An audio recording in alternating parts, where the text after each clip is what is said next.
So who's going to step in? Who's going to protect Sarai? More importantly, who's going to protect the promise God made, the promise of a whole nation that has to come through her? Well, this is the turning point. This is where the real hero of the story finally shows up. God steps in. The text is clear. God hits Pharaoh and his entire household with these terrible plagues. And the specific Hebrew word used for plague here is nega. Now get this, and this is a huge clue. It's the exact same root word used centuries later to describe the 10 plagues back in Egypt in the book of Exodus.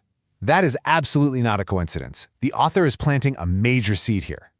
So the plagues do the trick, Pharaoh connects the dots, figures out he's been lied to, and he calls Abram on the carpet. And this isn't some quiet diplomatic chat. Oh no, we get an absolute verbal takedown. And the crazy part, it's the pagan king, Pharaoh, who is dressing down God's chosen one.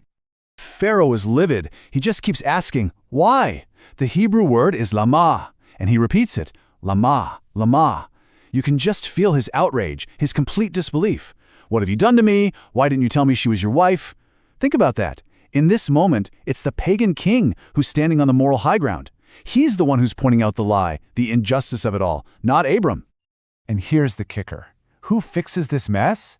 It's not Abram. Abram does nothing. It's Pharaoh. He's the one who says, "Here is your wife, take her and go."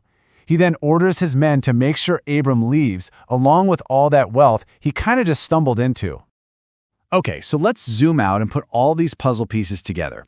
You've got a crisis leading to a trip down to Egypt, then God sends plagues on Pharaoh, and then God's people are sent away with a ton of wealth. If that pattern is ringing a bell, well, it's supposed to. The author is doing something incredibly clever here.